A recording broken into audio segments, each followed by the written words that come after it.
Hello everyone, welcome to another session on Scratch.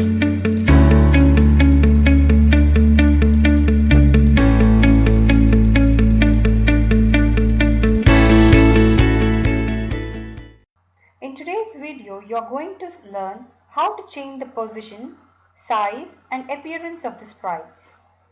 You will also learn how to program sprites to appear when triggered by the mouse pointer and add effects to improve the quality of your game. The title of today's program is River Animals Hide and Seek. So let's get started and see what the scenario is. Select Water and Rocks backdrop.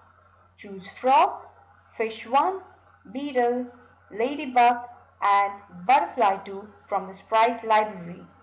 Position the sprites on the backdrop, resizing as required.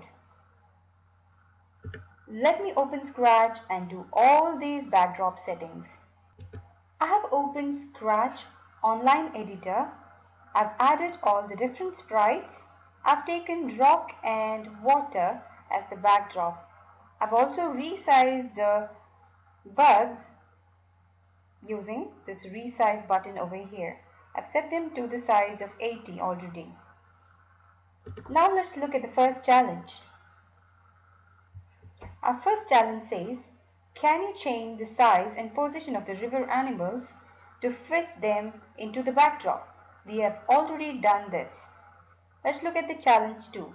Can you hide the animals when the green flag is clicked? When the green flag is clicked, I want these animals to be hidden. So I'm going to click on Events, when flag clicked. Okay, I'll go to the Looks block, want it to be hidden. So I'll go to Hide, place Hide over here. I'm going to do the same for all the animals. Control C, Control V.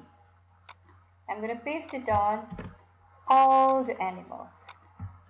Control V and Control V. Our third challenge is, can you make the animals appear when the mouse pointer touches them? When the mouse pointer touches them is a condition. So what do you think we need to use here? Yes, we need to use an if block.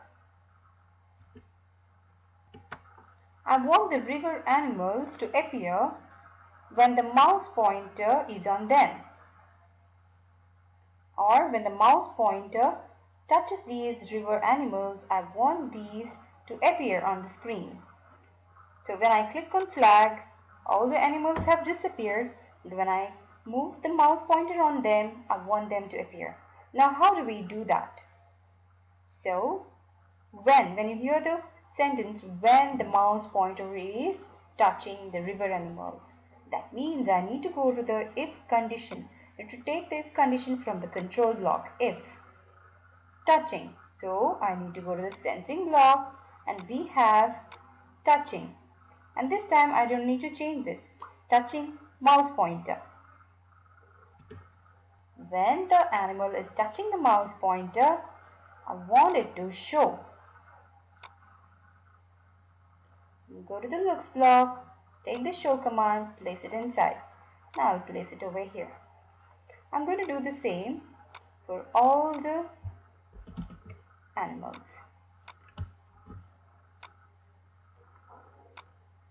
Control V, Control V, and the butterfly, Control V.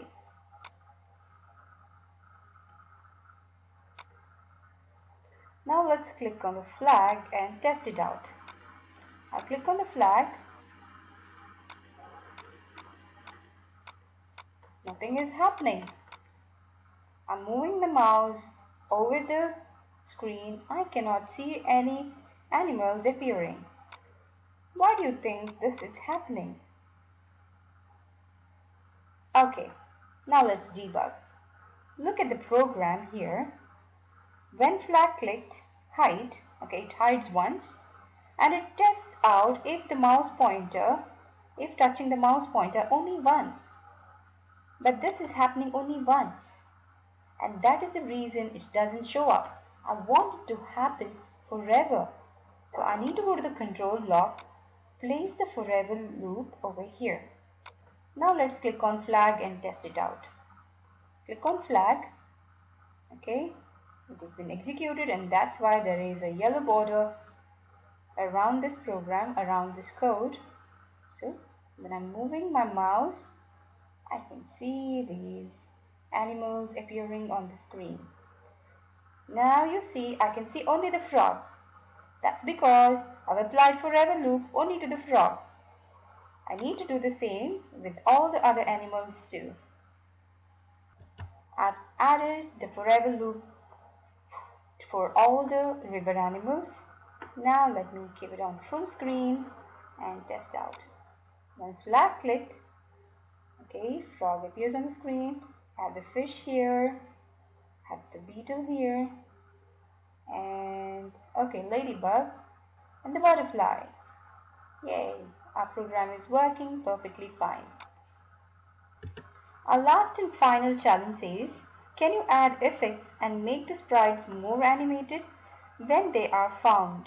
You can also add scoring system each time an animal is found. I'm going to add one animation, that is sound.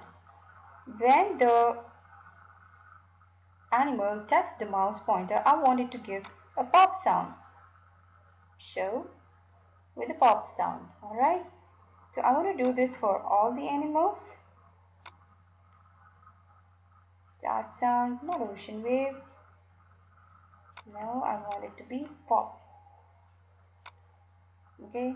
Oh, okay. I can add for the fish, I'm going to add bubbles. For the ladybug, again, it says pop.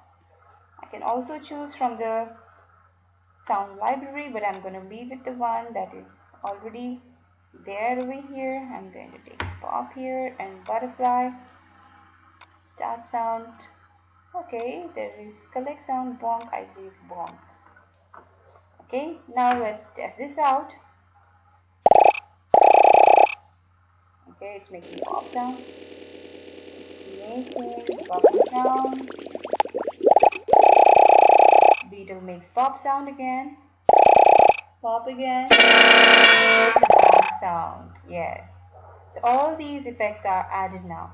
Next, what I'm going to do is I'm going to add a score variable. It's very simple. Go to variables, click on make a variable, type score. Okay. I want the score to be added up whenever the river animal is found by the mouse pointer or by the user. Alright. So I'm going to change my variable by 1. I need to change it to score. Change score by 1. Where should I place this? Yes, it has to be always inside the if loop.